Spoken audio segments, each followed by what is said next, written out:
Assalamualaikum warahmatullahi wabarakatuh. Perkenalkan, nama saya Marlina Tripadila. Saya akan memaparkan materi kepemimpinan kreatif dan inovatif dalam pengambilan keputusan efektif. Yang pertama itu ada pengertian kepemimpinan kreatif dan inovatif, yang dimana kepemimpinan kreatif dan inovatif adalah gaya kepemimpinan yang tidak hanya fokus pada menjalankan rutinitas, tapi juga mendorong perubahan ide-ide baru dan solusi out of the box. Pemimpin seperti ini mampu berpikir berbeda, berani mengambil risiko yang terukur, dan menginspirasi anggota tim untuk terus berkembang. Contohnya, pemimpin seperti Elon Musk bisa dibilang sebagai pemimpin kreatif dan inovatif karena mampu mengubah industri otomotif dan luar angkasa melalui ide-ide radikal. Yang kedua ada mengapa ini penting dalam pengambilan keputusan. Dalam konteks organisasi, pengambilan keputusan adalah inti dari manajemen. Keputusan yang baik akan berdampak besar pada kesuksesan organisasi. Namun tantangannya adalah dunia sekarang cepat berubah, masalah makin kompleks, persaingan makin tinggi. Oleh karena itu, dibutuhkan pemimpin yang kreatif dan inovatif agar bisa membuat keputusan yang efektif, responsif terhadap perubahan, dan tidak kaku atau konvensional. Yang ketiga ada karakteristik pemimpin kreatif dan inovatif. Beberapa ciri khas dari pemimpin seperti ini adalah visioner, memiliki pandangan jangka panjang, berani ambil risiko, tapi tetap rasional dan terukur, mampu menginspirasi tim bukan hanya memerintah, terbuka terhadap ide baru bahkan dari bawahan, fleksibel dalam berpikir dan bertindak. Yang keempat ada hubungan dengan pengambilan keputusan efektif. Pemimpin yang kreatif tidak terpaku pada satu solusi saja. Mereka bisa mengevaluasi berbagai opsi, menggunakan pendekatan baru, dan menyesuaikan keputusan dengan situasi yang dihadapi. Misalnya, menggunakan data dan intuisi secara seimbang, mengajak tim brainstorming sebelum memutuskan, menggunakan teknologi baru untuk menganalisis masalah. Semua ini membuat keputusan menjadi lebih adaptif, tepat guna, dan cepat dieksekusi. Selanjutnya ada kreativitas sebagai kegiatan yang mendatangkan hasil yang sifatnya. Yang pertama ada kreativitas sebagai hasil yang baru. Kita mulai dari poin yang pertama, yaitu kreativitas menghasilkan sesuatu yang baru. Dalam konteks ini baru dimaknai sebagai sesuatu yang belum pernah ada sebelumnya, atau minimal belum pernah diterapkan dalam konteks tertentu. Yang dimana ada inovatif, segar, menarik, aneh, dan mengejutkan. Apa maksudnya baru? Baru tidak harus berarti 100% orisinal atau belum pernah ditemukan orang lain, tapi bisa juga berarti diterapkan dengan cara yang belum pernah digunakan di lingkungan tersebut. Misalnya ide dari luar negeri yang diterapkan untuk pertama kali di Indonesia itu bisa dianggap baru. Contoh konkret, produk smartphone lipat adalah bentuk baru dari teknologi ponsel yang sudah kita kenal sebelumnya. Layanan pesan makanan online dengan metode dengan drone mungkin belum banyak diterapkan di Indonesia. Jika kita mengimplementasikan, maka itu termasuk baru. Dalam kehidupan kampus, menyusun sistem belajar dengan kombinasi antara metode proyek, diskusi online, dan coaching individual bisa menjadi sesuatu yang baru. Mengapa baru penting dalam kreativitas? Karena tanpa kebaruan kita hanya mengulangi rutinitas, organisasi akan mengalami stagnasi. Di era sekarang, stagnasi sama artinya dengan ketinggalan. Contohnya, dulu toko buku fisika sangat dominan, tapi ketika Amazon memulai penjualan buku secara online, itu adalah inovasi baru yang mengubah industri. Dalam konteks pendidikan, ketika pandemi datang, kampus-kampus yang tidak berani mencoba metode pembelajaran daring berlangsung tertinggal dari yang cepat berinovasi. Jadi, kreativitas yang menghasilkan sesuatu yang baru adalah langkah pertama untuk menjadi relevan dan adaptif di tengah perubahan. Tantangan dalam menciptakan sesuatu yang baru, takut salah atau gagal. Banyak ide baru tidak muncul karena kita terlalu khawatir ditolak. budaya organisasi yang konservatif. Jika tidak ada dukungan dari atasan atau institusi, ide-ide baru sulit berkembang. Keterbatasan referensi, kita kadang tidak tahu ide baru karena tidak terbiasa membaca atau mengeksplorasi hal-hal baru. Tapi perlu diingat, keberanian untuk berpikir berbeda adalah syarat dasar kreativitas. Yang kedua, ada kreativitas sebagai hasil yang berguna. Kata dasar dari berguna tidak sekedar bisa dipakai, tetapi lebih dari itu. Yang pertama, mempermudah pekerjaan. Yang kedua, menyelesaikan masalah. Yang ketiga, mengembangkan kualitas hidup atau organisasi. Yang ketiga, mengurangi hambatan. Yang keempat dan yang paling penting, mendatangkan hasil yang baik. Apa gunanya ide kalau tidak bisa digunakan? Kalau kita hanya fokus pada membuat sesuatu yang aneh-aneh atau unik tapi tidak memberi solusi atau manfaat, itu bukan kreativitas yang produktif, bahkan bisa dianggap buang-buang waktu dan sumber daya. Contoh, aplikasi kampus yang mengingatkan jadwal ujian dan pengumpulan tugas secara otomatis. Ini sangat berguna untuk mahasiswa dan dosen. Membuat meja lipat multifungsi di ruang sempit asrama yang bisa dipakai untuk makan dan belajar sekaligus. Ini berguna karena menyesuaikan dengan keterbatasan ruang. Ukuran berguna, apakah ide ini mengatasi masalah nyata? Apakah ide ini menambah nilai bagi pengguna? Apakah ide ini lebih efisien dari yang sudah ada sebelumnya? Kalau jawabannya ya, untuk sebagian besar, maka ide kita bisa dikatakan berguna. Peran kepemimpinan dalam aspek ini, pemimpin yang baik bukan hanya mencari ide-ide keren, tetapi juga menyaring dan memilih nama mana yang relevan dan bermanfaat. Kadang kita punya banyak ide, tapi tidak semua bisa dijalankan. Maka pemimpin harus bisa memprioritaskan yang paling berguna bagi organisasi. Yang ketiga, ada kreativitas sebagai hasil yang dapat dimengerti. Poin ketiga itu ada kreativitas yang menghasilkan sesuatu yang dapat dimengerti. Apa maksudnya dapat dimengerti? Artinya hasil dari ide kreatif tersebut bisa dijelaskan secara logis, bisa diulangi kembali kemudian hari, bisa dipelajari dan diajarkan kepada orang lain. Jika suatu ide atau hasil tidak dapat dimengerti, terlihat seperti kebetulan, tidak bisa direplikasi, tidak bisa diprediksi, dan akhirnya tidak bisa dijadikan acuan untuk pengembangan selanjutnya. Mengapa ini penting? Karena dalam organisasi atau lingkungan profesional, ide tidak bisa hanya bergantung pada satu orang. Harus ada sistem dokumentasi, pemahaman bersama, dan prosedur agar tim lain bisa ikut menjalankan dan mengembangkan ide tersebut. Contoh, jika seseorang membuat sistem absensi otomatis yang sangat efektif, tapi tidak mencatat cara kerjanya, maka ketika orang itu keluar dari tim, sistem itu bisa ikut hilang karena tidak ada yang mengerti cara kerjanya. Dalam penelitian ilmiah, seseorang peneliti tidak cukup menyampaikan hasil eksperimen, tapi juga harus menjelaskan metode, alat, data, dan analisis agar bisa diprediksi oleh ilmuwan lain. Konsekuensi jika tidak dimengerti, ide bagus tidak bisa dikembangkan, organisasi tidak bisa menyusun standar atau SOP, ilmu dan pengalaman tidak bisa diwariskan. Jadi, kreativitas bukan hanya tentang membuat hal baru, tapi juga tentang bagaimana membuat ide itu bisa dipahami dan diimplementasikan orang lain. Jika kita rangkum dari ketiga poin, maka kreativitas yang benar-benar berdampak adalah kreativitas yang baru karena memberikan pembaruan atau terobosan. Berguna karena bisa menyelesaikan masalah, ternyata dapat dimengerti karena bisa dijelaskan, dipelajari, dan dikembangkan lebih lanjut. Tanpa salah satu dari tiga tim ini, hasil kreativitas kita akan kehilangan nilai praktis dan dampaknya dalam jangka panjang. Yang pertama itu ada kelancaran berpikir, flow of think.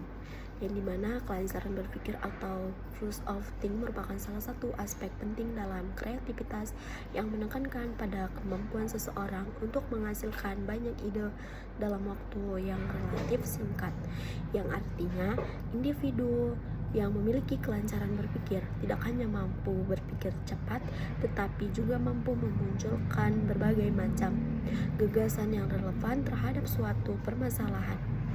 Dalam konteks ini, kelancaran berpikir itu bukan hanya sekedar menghasilkan ide sebanyak-banyaknya, melainkan juga menekankan pada kualitas ide yang dihasilkan.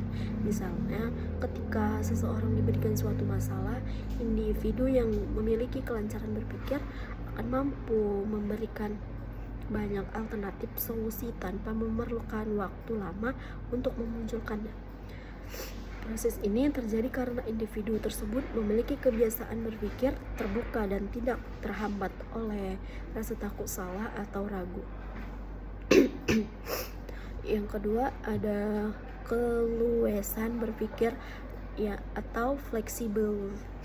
Kelancaran berpikir atau fluency of think merupakan salah satu aspek penting dalam kreativitas yang menunjukkan kemampuan seseorang untuk menghasilkan berbagai macam ide dalam waktu yang relatif cepat. Kelancaran berpikir merupakan menekankan pada banyaknya ide yang muncul, bukan hanya satu atau dua ide saja, melainkan berbagai kemungkinan pemikiran yang relevan dengan permasalahan yang sedang dihadapi. Seorang individu yang memiliki kelancaran berpikir tertinggi biasanya tidak cepat puas dengan satu jawaban, melainkan akan terus menggali ide-ide baru yang mungkin lebih efektif atau lebih menarik.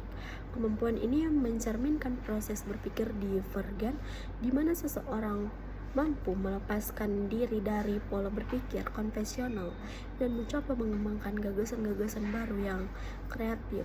Dalam konteks pendidikan, misalnya mahasiswa yang memiliki kelancaran berpikir akan mampu memberikan banyak jawaban terhadap satu persoalan, tidak hanya mengandalkan hafalan, tetapi juga menggunakan penalaran, pengalaman, dan intuisi dalam menghasilkan solusi.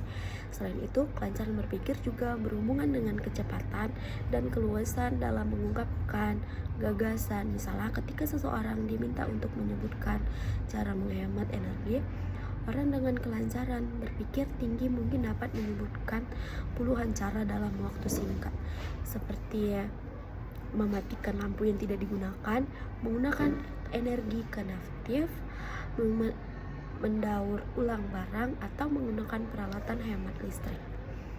Hal ini menunjukkan bahwa pikirannya aktif, terbuka terhadap berbagai kemungkinan, dan tidak mudah terjebak dalam satu pola tertentu. Dalam dunia kerja maupun akademik, kemampuan ini sangat dibutuhkan karena dapat membantu dalam proses pengambilan keputusan, perencanaan, serta pemecahan masalah secara kreatif. Kelancaran berpikir juga membantu individu dalam mengembangkan ide-ide inovatif yang dapat memberikan nilai tambah bagi diri sendiri maupun lingkungan. Kemudian, keluasan berpikir atau flexibility of think merupakan kemampuan untuk melihat suatu masalah dari berbagai sudut pandang yang berbeda. Jika kelancaran berpikir menekankan pada banyak ide, maka keluasan berpikir menekankan pada keberagaman ide tersebut, yang artinya seseorang tidak hanya menghasilkan banyak ide, tetapi juga ide yang bervariasi dan tidak menonton. Orang yang luas dalam berpikir dapat dengan mudah beralih dari satu cara berpikir ke cara berpikir lain, dari satu pendekatan ke pendekatan lain, tergantung pada situasi yang dihadapi. Misalnya, ketika menghadapi sebuah masalah, ia tidak hanya terpaku pada satu solusi tertentu, melainkan mencoba memikirkan berbagai alternatif, baik dari sisi teknis, sosial, maupun emosional. Keluasan berpikir ini mencerminkan kemampuan adaptif seseorang dalam menyesuaikan diri terhadap perubahan dan tantangan baru. Dalam konteks pembelajaran, keluasan berpikir sangat penting karena membantu mahasiswa untuk tidak kaku dalam berpikir. Mereka akan lebih terbuka terhadap ide orang lain, lebih siap menerima kritik, dan lebih mudah menyesuaikan strategi belajar ketika menghadapi kesulitan. Misalnya, jika metode belajar membaca tidak efektif, mahasiswa yang berpikir luas mungkin akan mencoba belajar dengan mendengarkan audio, berdiskusi atau membuat peta konsep. Dengan demikian, keluasan berpikir menumbuhkan sikap kreatif, inovatif, dan solutif terhadap permasalahan yang dihadapi dalam kehidupan sehari-hari. Selain itu, keluasan berpikir juga berperan penting dalam membangun kemampuan kolaborasi. Seseorang yang berpikir fleksibel tidak hanya berfokus pada pendapat sendiri, tetapi juga mampu memahami dan mengintegrasikan ide orang lain. Dalam kerja kelompok, hal ini akan menciptakan suasana yang dinamis dan produktif karena setiap anggota dapat saling melengkapi. Contohnya, dalam proyek penelitian, anggota tim yang berpikir fleksibel bisa mengombinasikan teori dari berbagai disiplin ilmu untuk menghasilkan solusi yang lebih komprehensif. Dengan kata lain, keluasan berpikir mendorong seseorang untuk berpikir lintas batas, tidak hanya dalam satu bidang tertentu, tetapi juga mengaitkan berbagai aspek secara integratif. Secara psikologis, kelancaran dan keluasan berpikir berkaitan erat dengan proses berpikir kreatif yang dikemukakan oleh Guilford. Ia menyebutkan bahwa berpikir kreatif terdiri dari kemampuan menghasilkan merupakan ide atau fluence, kemampuan menghasilkan ide yang beragam, flexibility, kemampuan menghasilkan ide yang unik, originality, dan kemampuan mengembangkan ide tersebut menjadi sesuatu yang lebih ideal, elaboration. Maka dari itu, kelancaran dan keluasan berpikir menjadi dua komponen utama yang menandai tingkat kreativitas seseorang. Maka dari itu, kelancaran dan keluasan berpikir menjadi dua komponen utama yang memadai tingkat kreativitas seseorang.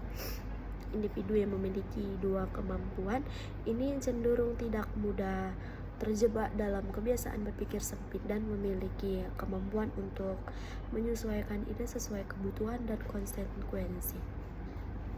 Selanjutnya, ada kondisi internal yang mendorong seseorang untuk bereaksi.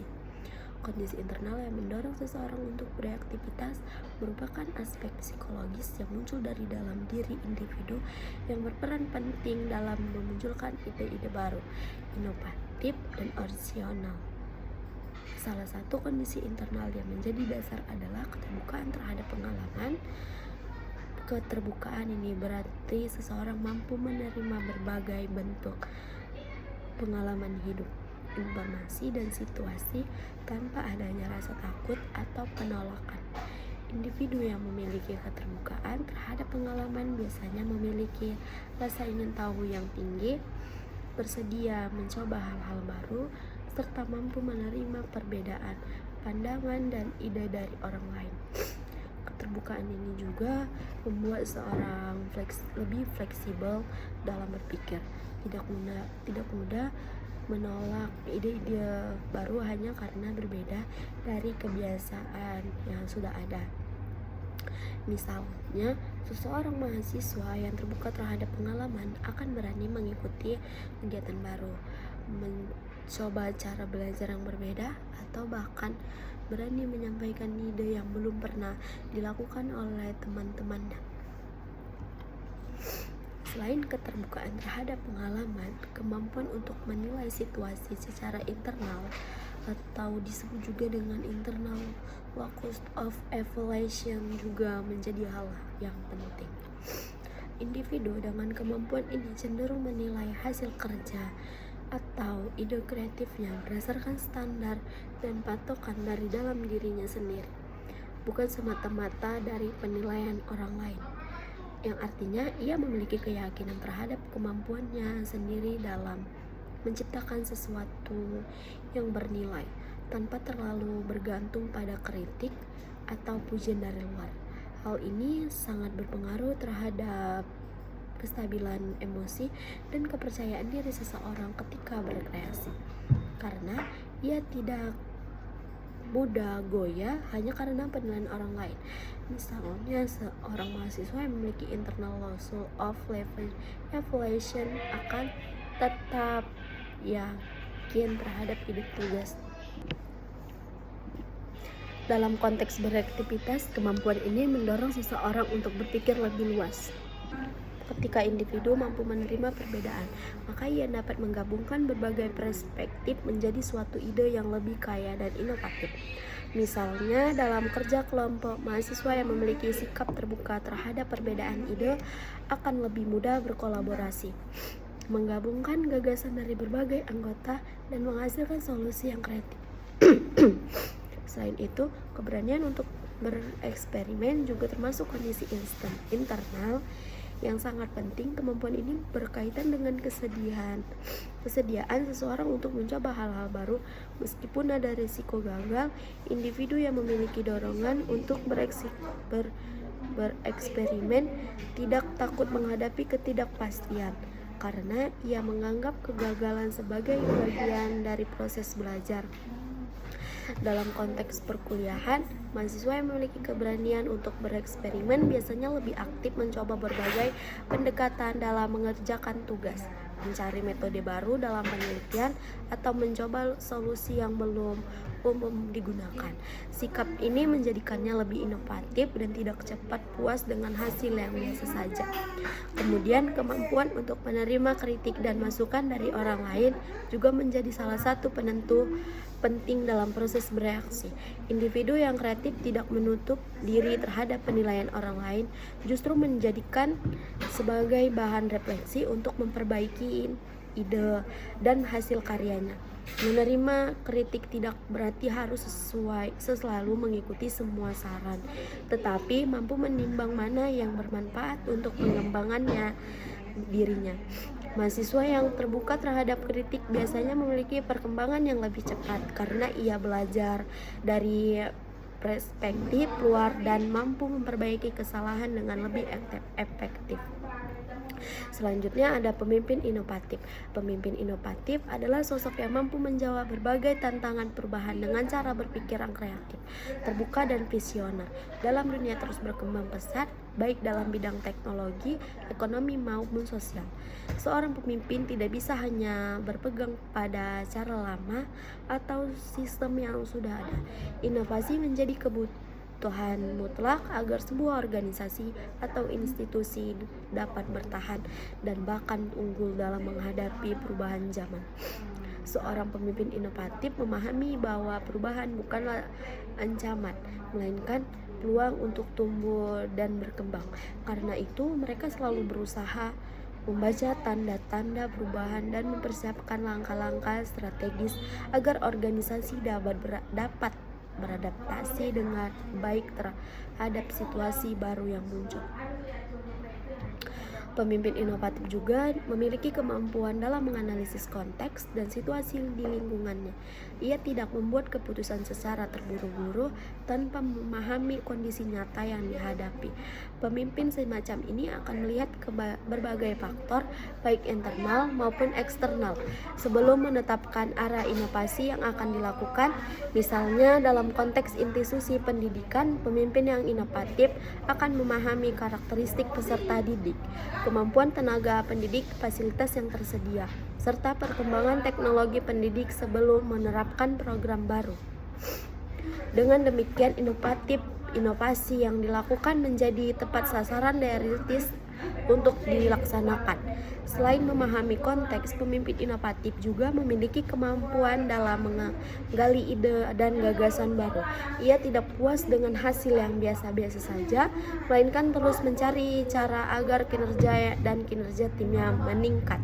Ide-ide baru tidak serta muncul tanpa proses. Diperlukan kemampuan untuk belajar secara mendalam dan terbuka terhadap berbagai sumber pengetahuan.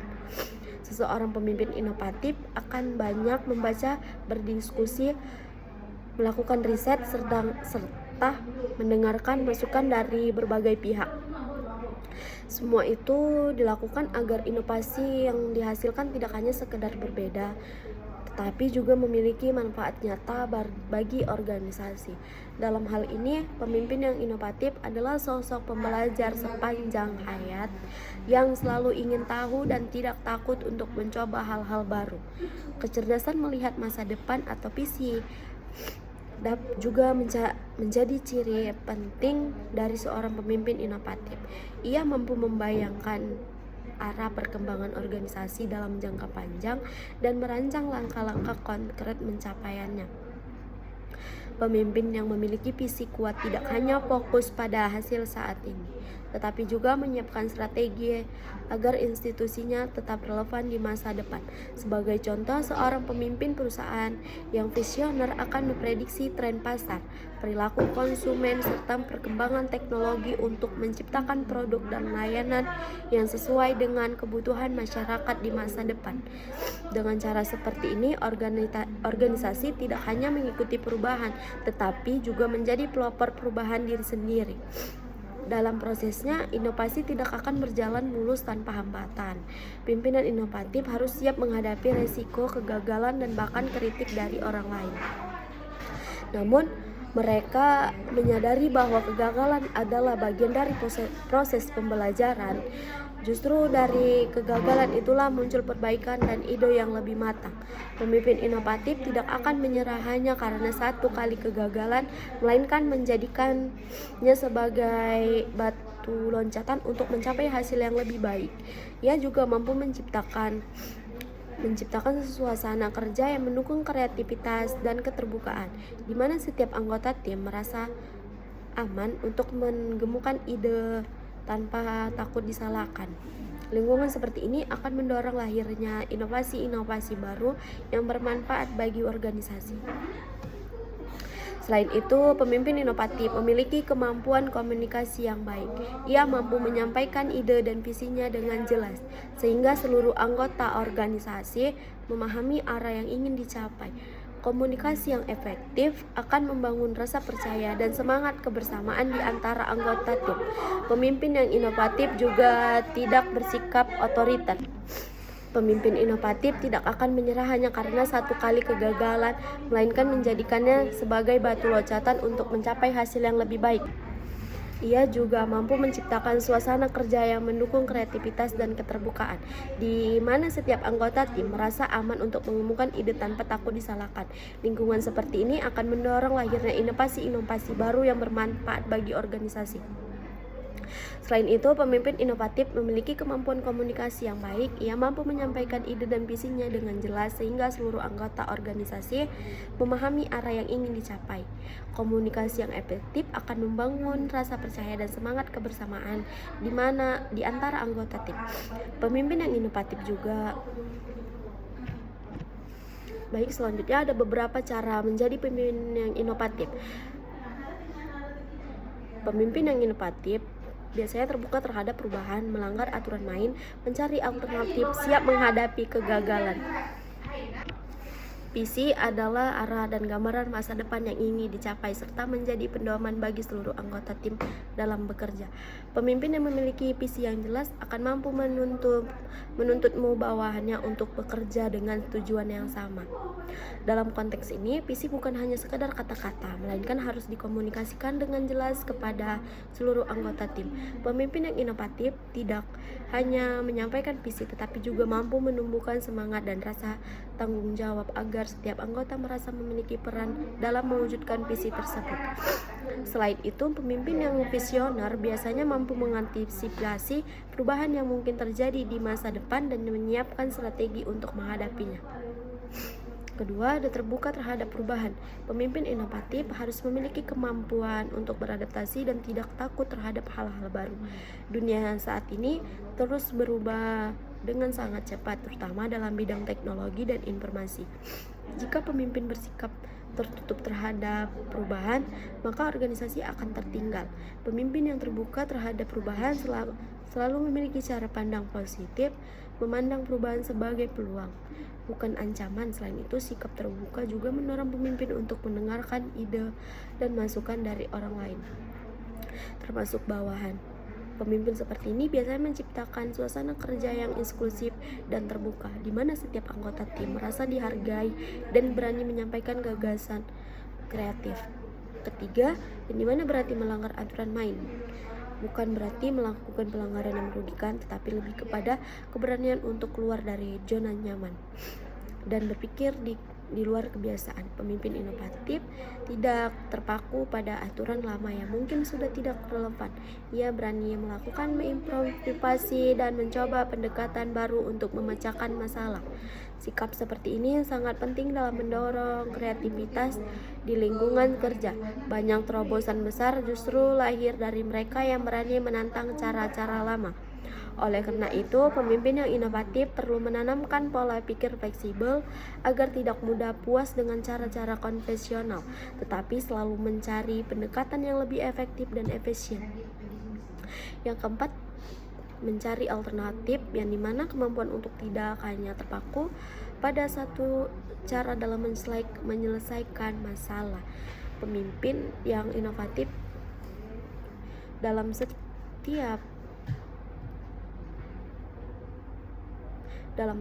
Pemimpin yang inovatif selalu memikirkan berbagai kemungkinan solusi. Ia mengajak timnya untuk berpikir kritis dan mempertimbangkan pilihan-pilihan lain yang mungkin lebih baik. Dalam dunia yang dinamis, kemampuan mencari alternatif sangat penting karena tidak semua rencana akan berjalan dengan sesuai harapan. Pemimpin yang mampu melihat berbagai alternatif akan lebih siap menghadapi situasi yang tidak terduga. Selain itu, hal ini juga mendorong tim untuk menjadi lebih kreatif dan proaktif dalam mencari solusi. Yang kelima, siap menghadapi kegagalan merupakan bagian penting dari proses inovasi. Dalam setiap usaha menciptakan hal baru, risiko kegagalan selalu ada. Pemimpin yang inovatif tidak takut gagal, tetapi menjadikan kegagalan sebagai pelajaran berharga untuk memperbaiki langkah berikutnya. Sikap ini juga akan menular kepada bawahannya, sehingga mereka tidak takut mencoba ide-ide baru dengan menanamkan pandangan bahwa kegagalan adalah bagian dari proses menuju kesuksesan. Pemimpin dapat menciptakan budaya kerja yang positif dan tidak mudah menyerah. Dalam konteks organisasi modern, kegagalan seringkali justru menjadi batu loncatan menuju inovasi yang lebih besar. Karena dari kegagalan itu muncul pengalaman dan pengetahuan. Keenam, uji cobakan inovasi. Pemimpin yang inovatif tidak hanya berhenti pada ide, tetapi juga berani menerapkannya dalam praktik.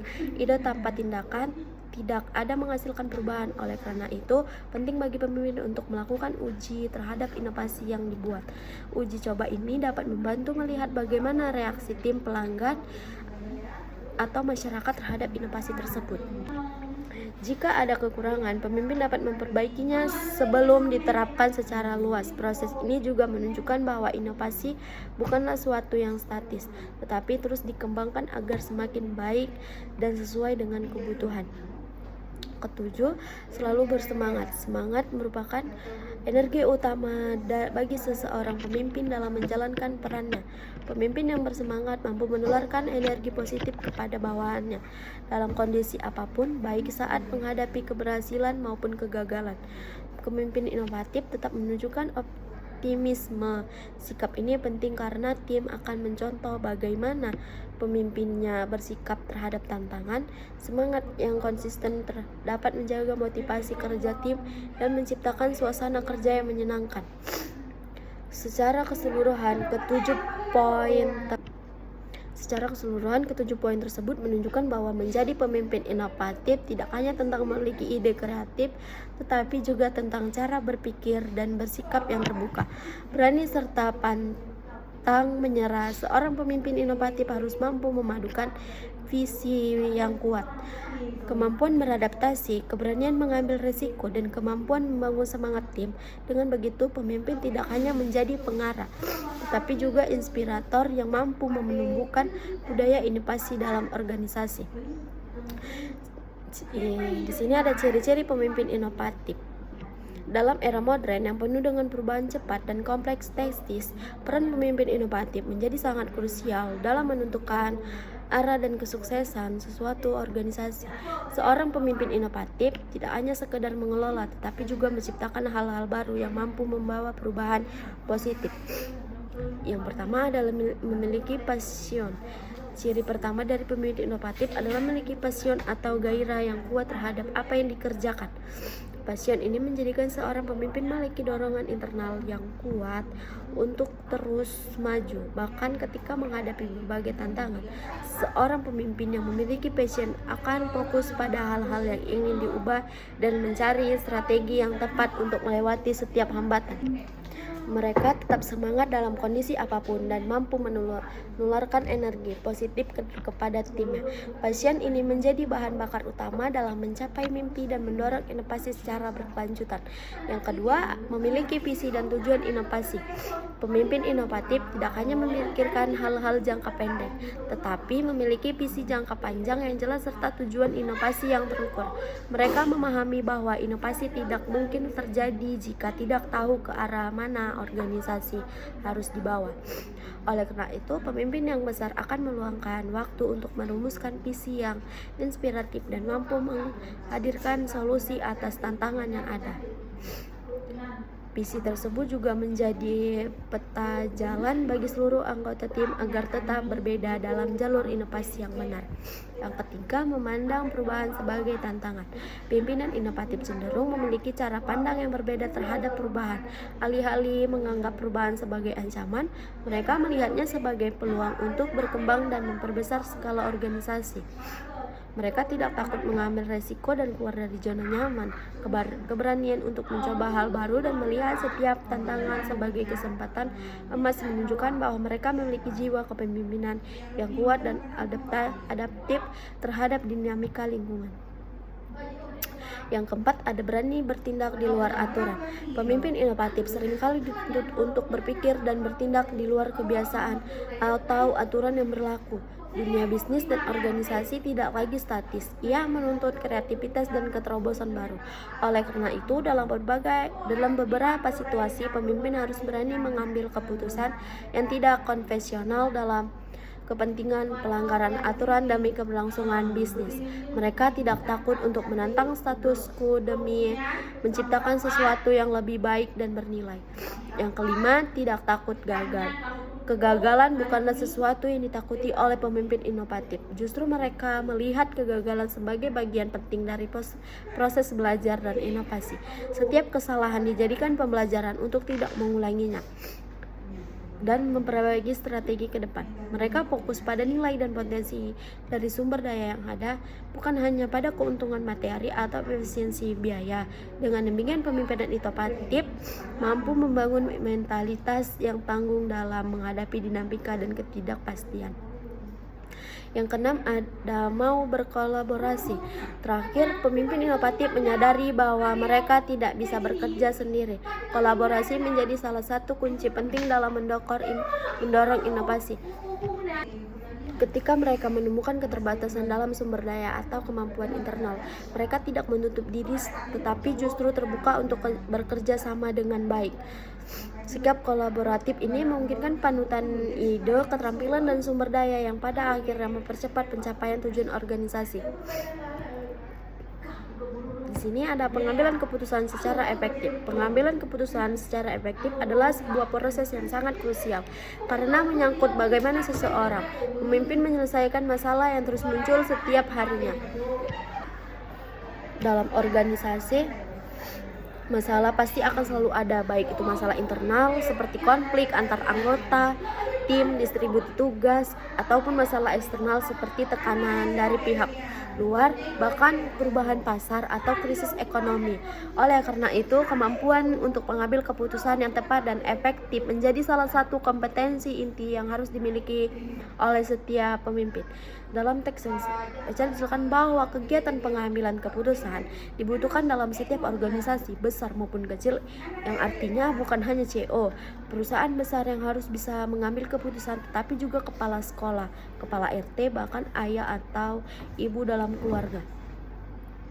Siapapun yang punya tanggung jawab atas sebuah kelompok atau organisasi harus mampu membuat keputusan yang terbaik demi keberlangsungan kelompok. Selanjutnya, keputusan sangat dibutuhkan di berbagai lembaga, mulai dari perusahaan, instansi pemerintah, militer, sampai ke dalam lingkup yang lebih terkecil, keluarga, lebih kecil seperti keluarga. Ini menunjukkan bahwa pengambilan keputusan adalah keterampilan yang sangat universal. Jadi, tidak heran dalam berbagai pelatihan kepemimpinan, kemampuan pengambilan keputusan selalu menjadi materi utama. Sebagai contoh, bayangkan seorang manajer proyek yang harus memilih antara dua vendor untuk pengadaan alat. Ia harus cepat mengambil keputusan karena proyek dibatasi waktu. Tapi di sisi lain, ia juga harus tetap memilih karena kalau salah vendor bisa berakibat fatal. Nah, inilah tantangannya. Keputusan tidak boleh asal cepat, tetapi juga harus berdasarkan analisis data dan pertimbangan yang matang.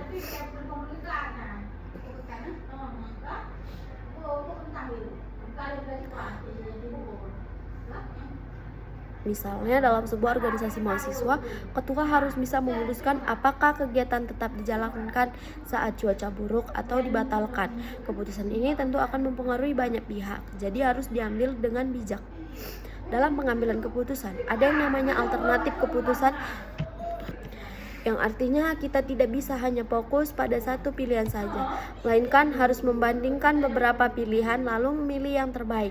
Misalnya, jika kita ingin mengembangkan usaha, kita bisa memilih antara memperluas pasar ke luar kota atau menambah variasi produk. Masing-masing pilihan punya risiko dan peluang, dan disinilah kemampuan analisis pemimpin diuji. Selain itu, pemimpin juga harus siap menghadapi implikasi dari keputusan yang diambil. Tidak ada keputusan tanpa konsekuensi. Kadang-kadang keputusan yang baik untuk jangka panjang terasa tidak enak di awal. Misalnya, memutuskan untuk memangkas anggaran kegiatan demi efisiensi mungkin akan mendapat kritik, tapi dalam jangka panjang bisa menyelamatkan organisasi. Jika pengambilan keputusan efektif bukan hanya tentang membuat pilihan secara cepat, tapi juga harus tepat dan mempertimbangkan berbagai aspek. Pemimpin harus bisa melihat situasi secara objektif, mengumpulkan informasi yang cukup, mempertimbangkan risiko, dan berani menanggung akibat dari keputusan tersebut. Dalam praktik, tidak semua keputusan bisa memuaskan semua pihak, tapi selama diambil dengan tanggung jawab dan pertimbangan matang. Dalam praktiknya, tidak semua keputusan bisa memuaskan semua pihak, tapi selama diambil dengan tanggung jawab dan pertimbangan matang, itu sudah mencerminkan kepemimpinan yang baik. Di sini ada materi hakikatnya pengambilan keputusan. Jadi kalau kita berbicara mengenai pengambilan keputusan, sebenarnya kita membahas mengambilkan keputusan, sebenarnya kita sedang membahas salah satu proses yang sangat penting dalam kehidupan manusia, baik dalam konteks pribadi, organisasi, maupun dalam pengelolaan negara. Dalam materi ini dijelaskan bahwa pengambilan keputusan pada hakikatnya adalah suatu pendekatan yang sistematis terhadap suatu masalah, yang artinya keputusan yang diambil tidak bersifat asal-asalan, tidak berdasar pada perasaan sesat atau kebetulan, tetapi melalui suatu proses berpikir yang terstruktur dan logis. Yang pertama adalah pengambilan fakta dan data. Sebelum kita mengambil keputusan, hal pertama yang wajib dilakukan adalah mengumpulkan fakta-fakta dan data. Kenapa ini penting? Karena keputusan yang baik harus berbasis pada realita. Misalnya, seorang manajer di perusahaan tidak bisa membuat keputusan soal strategi pemasaran tanpa mengetahui data pasar, perilaku konsumen, tren, kompetitor, dan kondisi internal perusahaannya sendiri. Kalau dia nekat ambilan keputusan tanpa data, maka besar kemungkinan keputusan itu akan keliru. Jadi proses pertama ini adalah pondasi. Kita tidak bisa lanjut ke tahap berikutnya. Yang kedua ada penentuan alternatif. Setelah kita punya data dan fakta yang lengkap, langkah berikutnya adalah menentukan berbagai alternatif tindakan yang bersedia. Ini juga hal yang sangat krusial. Jangan sampai kita hanya terpaku pada satu solusi, padahal mungkin ada opsi lain yang lebih efektif dan efisien. Dalam dunia manajemen, ini disebut dengan proses identifikasi alternatif. Misalnya, kalau sebuah perusahaan mengalami penurunan penjualan alternatif, yang bisa dipertimbangkan bisa berubah menurunkan harga, munculkan produk baru, memperbaiki kualitas produk lama, meningkatkan promosi, mencari segmen pasar baru. Dari situ kita bisa mulai analisis mana yang paling mungkin dan menguntungkan untuk dilakukan. Yang ketiga ada mengambil tindakan paling tepat. Nah, setelah kita punya beberapa alternatif, langkah berikutnya adalah memilih satu alternatif yang paling tepat. Ini yang disebut dengan pengambilan keputusan itu sendiri. Jadi sebenarnya keputusan itu adalah hasil akhir dari proses panjang, mulai dari mengumpulkan data, mengidentifikasi masalah, mencari alternatif, lalu memilih yang paling optimal. Tentu saja pemilihan ini harus berdasarkan pada pertimbangan yang matang. Dalam manajemen modern sering digunakan metode kuantitatif seperti analisis SWOT, analisis biaya manfaat, atau bahkan simulasi skenario untuk melihat dampak dari tiap alternatif. Tahapan pengambilan keputusan, yang dimana konteks kepemimpinan tidak dapat dilepas dari situasi, tempat, orang, dan waktu tertentu. Seorang pemimpin pasti akan dihadapkan pada berbagai macam masalah dalam proses pengambilan keputusan. Dalam kenyataannya, keputusan yang diambil seseorang pemimpin sangat dipengaruhi oleh tujuan organisasi, visi, misi, serta kondisi lingkungan. Oleh karena itu, sangat penting bagi seseorang pemimpin untuk memahami jenis masalah yang sedang dihadapi agar dapat menentukan solusi yang paling tepat dan efektif. Masalah yang dihadapi oleh pemimpin secara umum dapat dikategorikan menjadi dua, yaitu masalah sederhana dan masalah kompleks. Masing-masing kategori ini memiliki karakteristik dan cara penyelesaian yang berbeda. Yang pertama, masalah yang sederhana adalah masalah yang bersifat kecil, berdiri sendiri, dan tidak memiliki keterkaitan langsung dengan masalah-masalah lainnya. Masalah jenis ini relatif mudah untuk diselesaikan karena tidak membutuhkan pemikiran yang terlalu luas atau mendalam. Biasanya penyelesaiannya cukup dilakukan secara individual oleh pemimpin itu sendiri. Dalam hal ini, keputusan dapat diambil berdasarkan pengalaman pribadi, informasi yang sederhana, serta wewenang yang memang melekat pada jabatan pemimpin tersebut.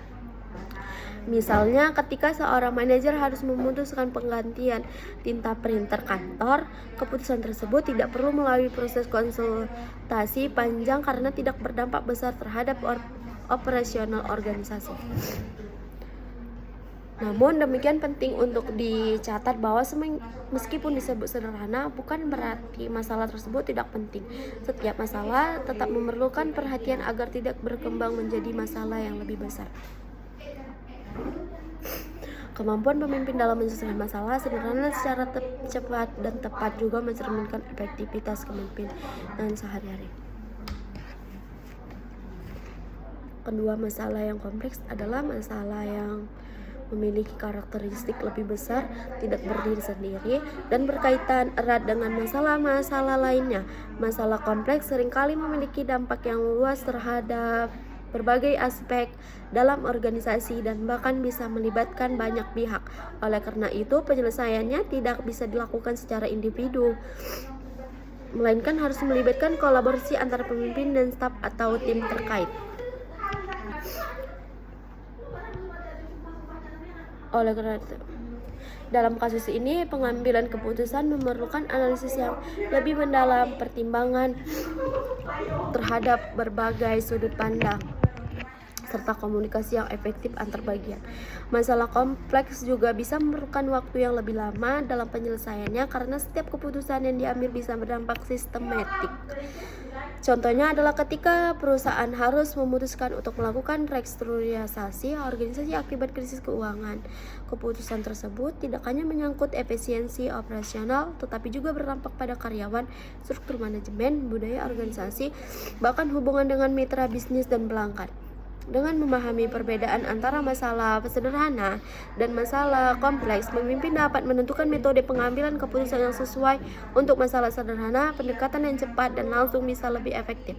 Sedangkan untuk masalah kompleks diperlukan pendekatan sistematis, keterlibatan tim, serta analisis data yang menyeluruh.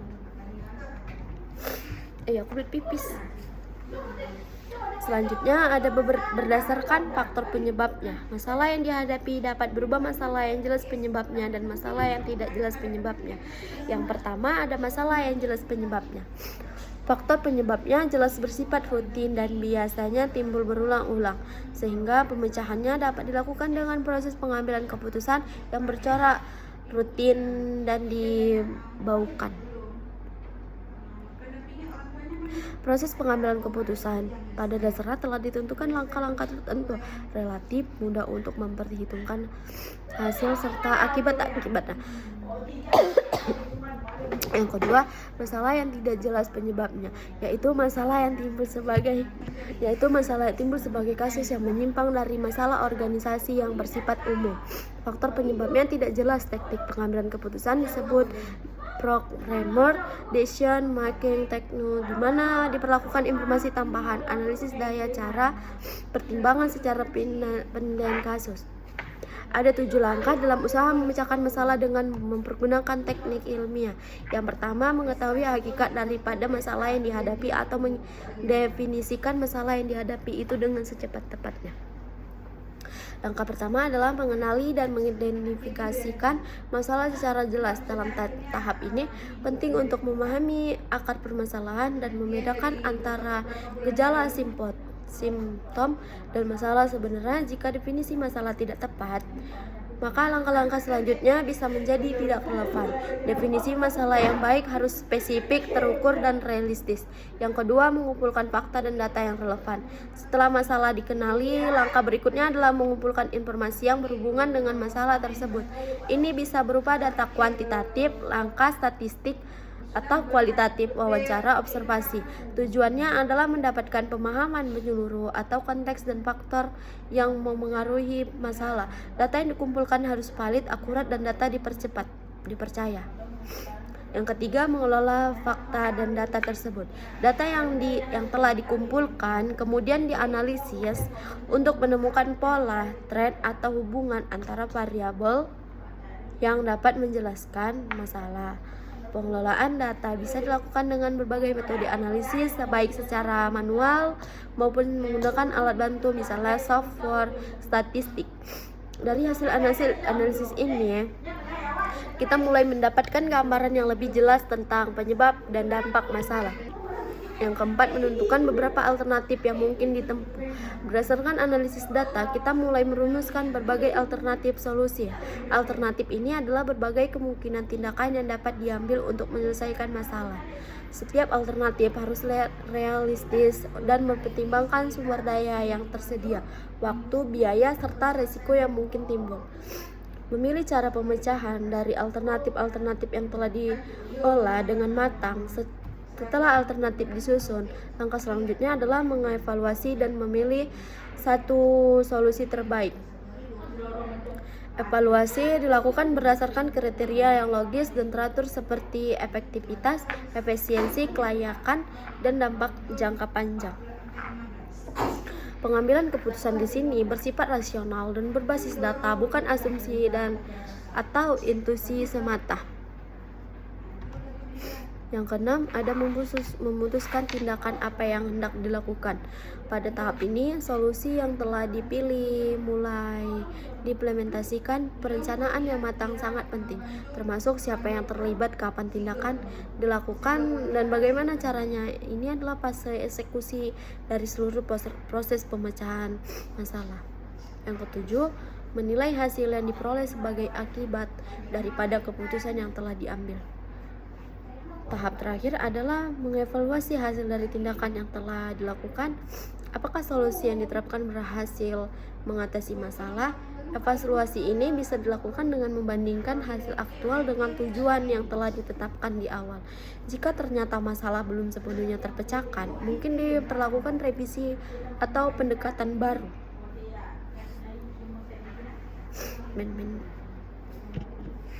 Selanjutnya ada dasar pendekatan dari pengambilan keputusan, yaitu intuisi. Pengambilan keputusan didasarkan atas intuisi atau perasaan, memiliki sifat subjektif sehingga mudah terkena pengaruh pengambilan keputusan. Berdasarkan intuisi ini mengandung beberapa keuntungan dan kelemahan. Pengalaman. Yang kedua, pengalaman. Pengambilan keputusan berdasarkan pengalaman memiliki manfaat bagi pengetahuan praktis, karena pengalaman seseorang dapat memperkirakan keadaan sesuatu, dapat memperhitungkan untuk meruginya terhadap keputusan yang akan dihasilkan.